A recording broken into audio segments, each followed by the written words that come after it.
Bom dia, irmãos! Nós vamos começar com a aula 4 sobre o livro de Jó, que é o livro que nós estamos estudando na EBD da Primeira Igreja Batista de Salto de Pirapora. A gente tem que lembrar que o livro tem em sua estrutura 3 discursos de 3 amigos, 3 ciclos, de discursos de 3 amigos de Jó, que são Elifaz, Bildade e Jofar. A aula de hoje é sobre o discurso de Elifaz. Ele se repete no começo, no meio e um pouco mais no final do livro. A gente vai trazer essas 3 partes do discurso de Elifaz em resposta ao que Jó questiona, ao que Jó fala. Então, nesse primeiro momento a gente vai ter aqui, depois do capítulo 3, que é o lamento de Jó, as perguntas de Jó, a gente vai ter uma resposta de Elifaz. E a gente vai tentar depois trazer essa mensagem de Elifaz, esse discurso de Elifaz para nossas vidas, para que a gente não aplique as coisas erradas desse discurso da forma que Elifaz fez com o Jó. Então, nesse primeiro momento, a gente vê que Elifaz responde a Jó e ele traz para Jó uma ideia de início, de que ele quer ajudá-lo, de que ele quer consolá-lo de fato. Então, lá no verso 1º e 2º do capítulo 4, diz assim o texto, eu vou ler de 1 até o 4. Então Elifaz, da região de Temã, em resposta disse: Jó, será que você ficará ofendido se eu falar? Mas quem é que pode ficar calado? Você ensinou muita gente e deu forças a muitas pessoas desanimadas. Quando alguém tropeçava, cansado e fraco, as suas palavras o animavam a ficar de pé. Então nesse primeiro momento ele vai responder a Jó uma espécie de gratidão ou de resposta ao que Jó praticava antigamente, né? Que era fortalecer essas pessoas que estavam sentindo um momento complicado, estavam passando por um momento de aflição. Então, traz isso para falar com Jó. Continuando, ele traz uma ideia de um Deus justo. Então, diz assim no texto, versículo 6, o seu temor a Deus não lhe dá confiança? A sua vida correta não enche de esperança? No verso 7, você lembra de alguma pessoa inocente que tenha caído na desgraça? Ou de alguma pessoa honesta que tenha sido destruída? Tenho notado que os que aram campos de maldade e plantam sementes de desgraça só colhem maldade e desgraça. Então ele traz uma ideia muito bacana pra gente, que é algo que a gente acredita, que é o quê?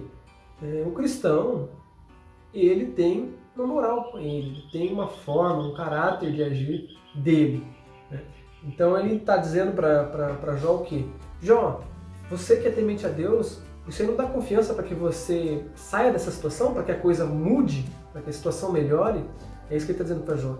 Ele diz, a sua forma de agir, a sua honestidade, a sua vida correta, não lhe dá esperança de um momento melhor lá na frente, de as coisas melhorarem, de as coisas mudarem? E a gente que acredita em um Deus justo, a gente acredita que aquilo que a gente plantar a gente vai colher, a gente também acredita nisso. Mas essa lógica nem sempre ela, como eu posso dizer, ela faz um sentido completo no nosso entendimento, né? Nem sempre essa lógica ela se completa perfeitamente no nosso entendimento. E talvez esse seja um dos erros do Elifaz que a gente vai apontar aqui na continuidade do discurso. Continuando no discurso aqui de Elifaz, do verso 12 até o verso 21, ele vai falar de uma revelação divina que ele teve, onde ele ouviu uma voz dizendo que há um contraste, vamos dizer assim, né? Ele ouviu uma voz em que Deus ele é relatado como alguém santo, alguém puro, como um ser de uma beleza divina, né, vamos dizer assim. E nesse relato há um contraste entre essa santidade de Deus e a fragilidade do ser humano, a impossibilidade do ser humano ser alguém puro, ser alguém santo, né? As imperfeições do ser humano, né? Então há esse contraste. Então ele traz isso que também condiz com a nossa teologia, com a nossa doutrina, com o nosso pensamento cristão, que nós somos imperfeitos, nós precisamos de Deus para as nossas vidas. Então ele faz esse contraste, até aí tudo bem. Ele continua no capítulo 5, achando, vamos dizer assim, que está, de certa forma, ajudando a Jó. Então, ele, no verso 8, ele fala para Jó se voltar para Deus. Algumas versões vão dizer para Jó orar a Deus. Então, no verso 8 do capítulo 5, ele vai falar isso e faz todo sentido para a gente, já que nós, quando estamos passando por um momento de aflição, por um momento de dificuldades, devemos pensar nisso, devemos pensar em elevar isso aí a Deus através de uma oração, né? Falar com Ele, colocar na mão dele os nossos problemas, pedir a Ele a solução, fortalecer o nosso relacionamento com Deus. Então, ele traz isso e isso é muito bacana. Mas ele faz, vamos dizer que ele se empolga, e é algo que talvez a gente faça em alguns momentos, né? Ele tem uma doutrina interessante, faz sentido pra gente, mas me parece que ele exagera nesse ponto. A gente vai ver no decorrer aqui do texto, que é belo, né? Ele vai até o verso 27. No decorrer do texto ele vai falar que a aflição, por exemplo, né, no verso 6, a aflição não brota da terra, a desgraça não nasce do chão. No verso 7 ele vai dizer: somos nós mesmos que causamos o sofrimento, tão certo como as faíscas das brasas voam para cima. Então aí ele vai falar: Jó, no entendimento ele faz isso. Jó, você cometeu alguma falha, alguma coisa aconteceu aí, né? É isso que eu estou entendendo. Mas Deus é alguém que vai salvar da morte os pobres, isso está no texto, né? Ele é alguém que vai colocar os humildes nas alturas, ele vai dar chuva à terra, ele faz a água cair sobre os campos, tudo isso está no texto aqui. Só que ele acaba se empolgando e aí no final ele vai dizer algo que foge do controle de ele faz. Isso é o que talvez a gente faça em nossas vidas. Então ele vai dizer assim, ó, no verso 5: você terá muitos filhos e os seus descendentes serão tantos como as folhas de capim no pasto. Você vai morrer velho e forte como um feixe de trigo colhido no tempo certo. Jó, a vida nos ensina que é assim. Esta é a verdade. Pense nisso para o seu próprio bem. Então a gente pode dizer que ele faz um discurso teológico interessante, uma doutrina interessante ali, um pensamento lógico interessante. Faz muito sentido, mas ele se empolga e ele traz isso como se fosse uma verdade absoluta, uma verdade que ele não pode garantir de fato. E talvez a gente faça isso. Então a gente vê que nesse primeiro momento, talvez a gente também age assim, a gente quer ajudar, a gente, quando a gente encontra alguma pessoa, a gente fala com essa pessoa, quando a gente encontra uma pessoa aflita, passando por dificuldade, a gente fala com essa pessoa, a gente fala que na vida as coisas acontecem, mas que se está acontecendo aquilo com aquela pessoa é porque é uma consequência do passado, e depois a gente pode se empolgar e falar que no futuro tudo vai dar certo, que é o que ele faz aqui, desde que, claro, aquela pessoa entre em contato com Deus, que aquela pessoa se submeta à vontade de Deus, que aquela pessoa tente mudar os seus caminhos, tenha uma vida correta, e aí tudo vai dar certo. E a gente vai ver que não é bem assim que as coisas acontecem, porque nos próximos discursos Jó vai ficando cada vez mais irritado, Jó vai questionando cada vez mais essa justiça de Deus, essa forma como que Deus permitiu que as coisas estavam acontecendo na vida dele. Isso é bem concreto de entender quando a gente pega uma situação de uma pessoa que não tem culpa nenhuma, não tem nada que possa acusá-la, mas ela está passando por um momento muito difícil. Então, as pessoas ainda gostam de falar, não, aquilo ali está acontecendo porque o pecado já está nela, ou porque uma consequência do que aconteceu lá atrás. Mas quando a gente pega, por exemplo, uma criança em uma zona de guerra, a gente não pode aplicar esse discurso que ele faz. A gente não pode aplicar esse discurso que ele faz dizendo que foi algo que aquela criança fez. A gente não pode aplicar esse discurso que ele faz e falar que tudo vai dar certo para aquela criança se ela orar a Deus.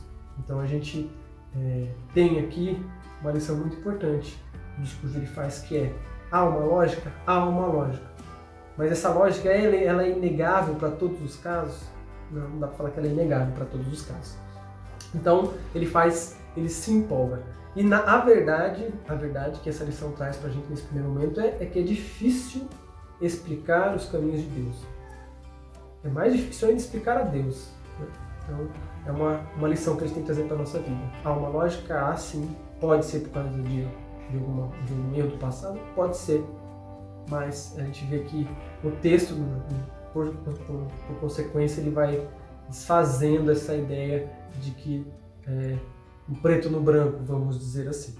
E essa é a primeira parte do discurso que ele faz, que é a parte em que ele tenta ajudar, que ele quer ajudar. A segunda parte do discurso de Elifaz acontece quando ele quer defender aquilo que ele está falando, defender os seus argumentos. E ela tem início lá no capítulo 15 do livro de Jó. Eu vou abrir aqui o capítulo 15, a partir do verso 1. Então, a gente teve um salto aqui do capítulo 4 e 5 para o capítulo 15. Então, nos capítulos 6 até o 14, a gente vai ver que Jó, ele rebate, vamos dizer assim, as alegações de Elifaz, ele questiona, de certa forma, o que está passando na vida dele, né? Por que Deus está agindo dessa maneira. E ele também vai responder Bildade e Jofar, tá? Por isso que tem um espaço aí de capítulos aí. Então, no verso 15, ele vai novamente falar com Jó a respeito dos argumentos dele. Eu vou ler o início do trecho do texto, diz assim: Então Elifaz, da região de Temã, em resposta disse: Jó, um sábio não responde com palavras ocas, não fica inchado com opiniões que não valem nada. Um sábio não falaria palavras inúteis, nem se defenderia com argumentos sem valor. Mas você quer acabar com o sentimento religioso. Se dependesse de você, ninguém oraria a Deus. Então o que ele está dizendo? Ele está falando uma coisa que parece bem atual. Ele está dizendo assim: Jó, você está dizendo que... porque Jó, ele diz nos capítulos anteriores que ele tem sim, claro, pecados e falhas, mas que ele não é merecedor de tudo aquilo que está acontecendo na vida dele, toda aquela desgraça que está acontecendo na vida dele.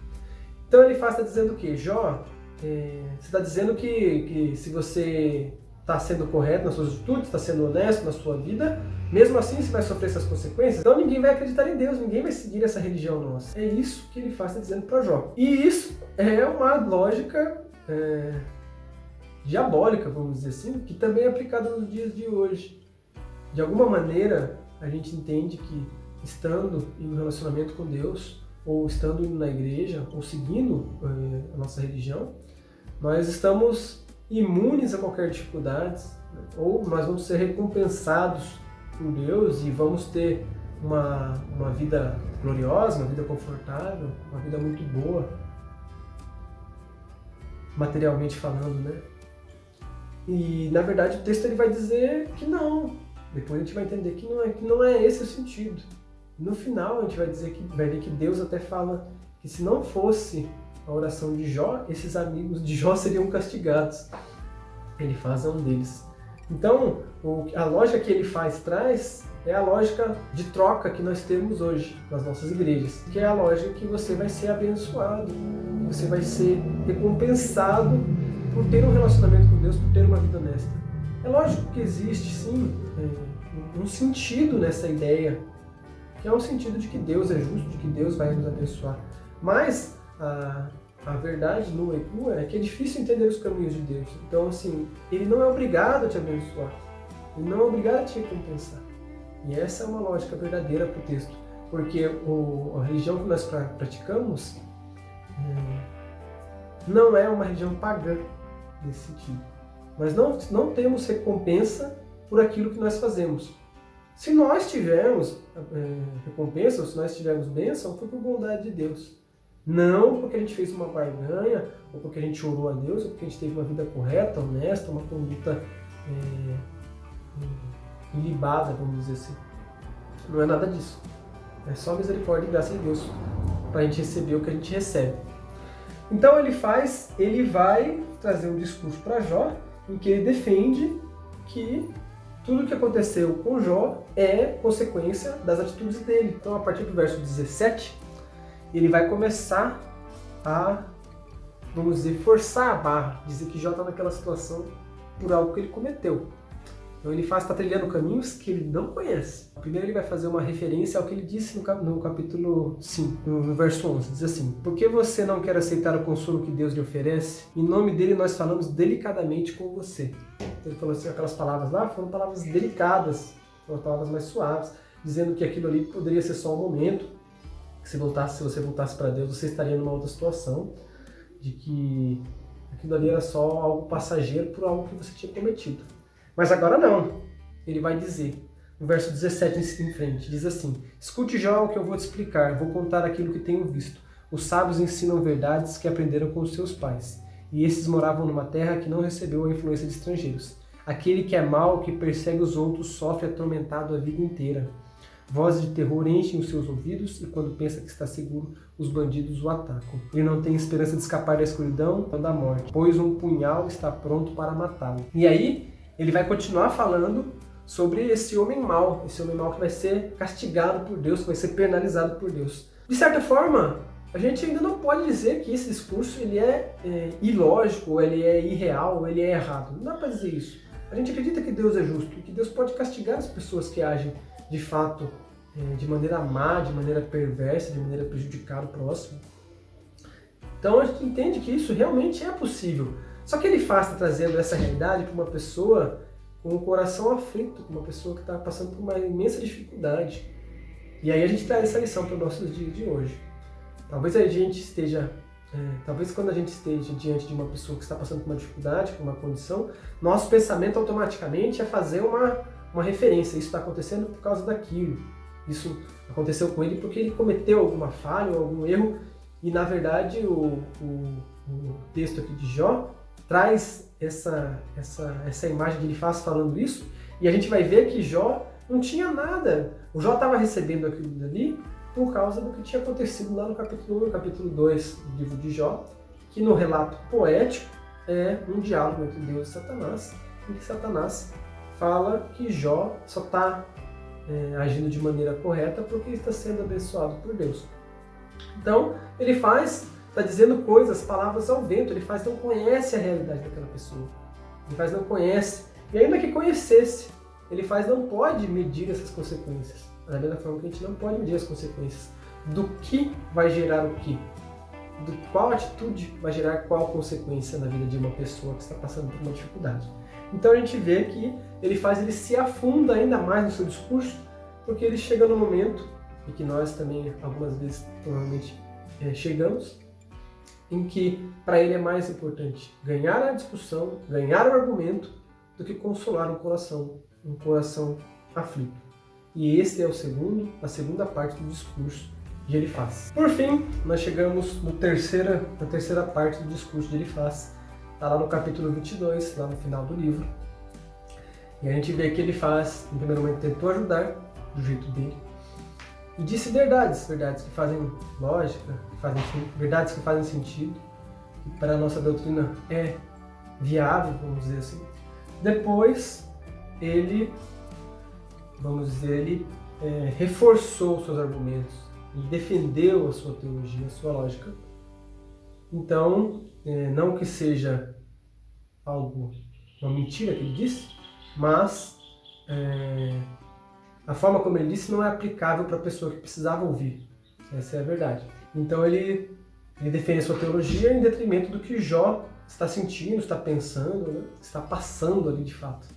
E por último, ele se torna alguém que precisa ganhar essa discussão, ganhar esse diálogo, de certa forma defender o que está passando por Jó, como se o que estivesse passando por Jó de fato foi algo que Deus fez para aquela pessoa, naquele momento, para que aquela pessoa fosse castigada por algo que ela cometeu. Então ele se coloca como entendedor de Deus, vamos dizer assim, por mais que durante o texto ele fale para Jó, você é sábio, então? Você sabe os caminhos de Deus? Você conhece os segredos de Deus? Ele faz essas perguntas irônicas, mas ele se comporta como alguém assim, que conhece o caminho de Deus, que conhece a vontade de Deus, né? Que consegue explicar Deus nesse sentido. E aí, para confirmar, ele entra com a terceira parte do discurso dele. E o terceiro discurso dele, ele acusa Jó de pecados totalmente inventados. Então ele não tem base, mas ele simplesmente fala coisas da boca para fora para acusar Jó e falar que Jó está errado do mesmo jeito. Então ele inventa uma mentira nesse sentido. Eu vou ler o texto, diz assim, capítulo 22, verso 4. Se ele o castiga e o chama para prestar contas, não é porque você o adora com todo respeito, mas sim porque cometeu muitos pecados e as suas maldades não têm conta. Como garantia de um pequeno empréstimo, você ficava com as roupas dos seus patrícios e assim os deixava nus. Você não dava água para as pessoas cansadas, nem comida aos que tinham fome. Você usou a sua posição e o seu poder para se tornar o dono da terra.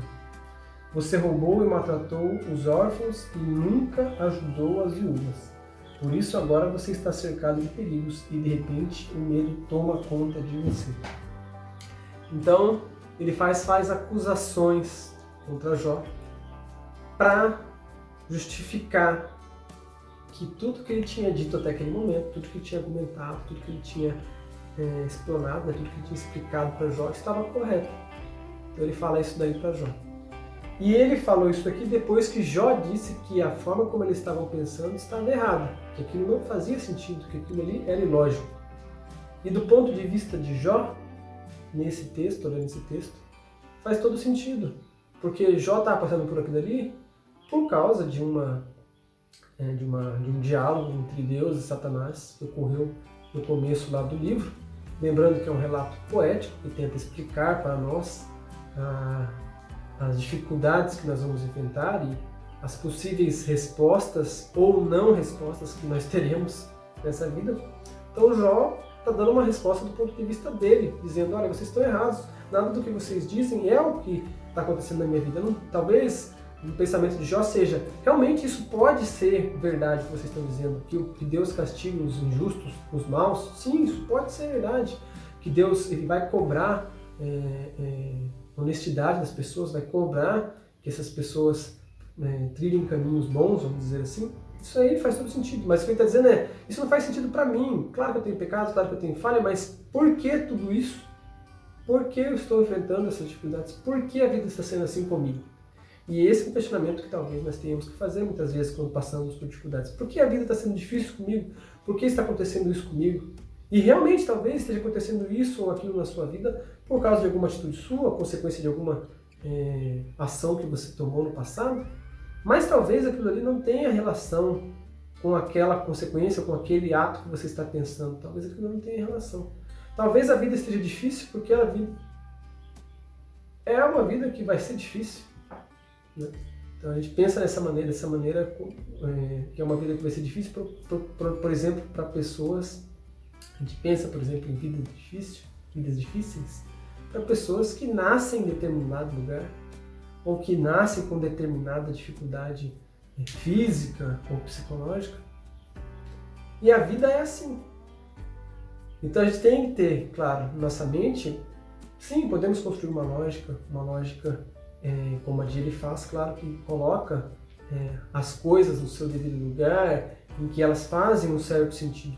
Mas não podemos colocar essa lógica como inegável em todos os aspectos, porque a nossa lógica, em algum momento, seja difícil de explicar.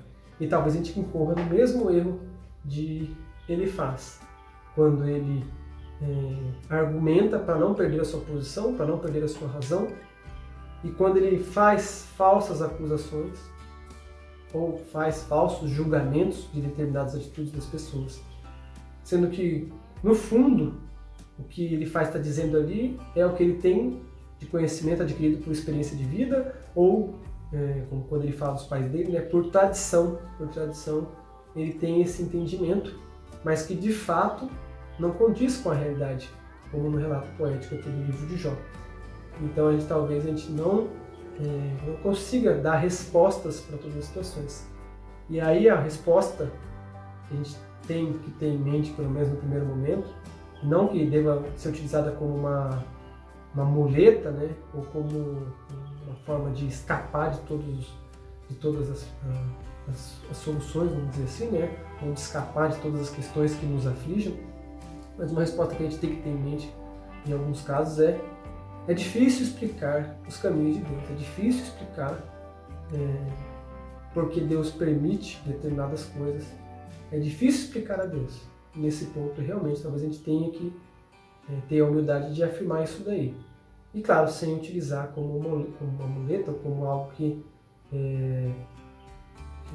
nos dê uma desculpa para que fechemos os olhos para determinadas situações e fechemos os olhos para determinadas condições em que as pessoas estão, ou que uma comunidade está, ou que uma determinada pessoa está.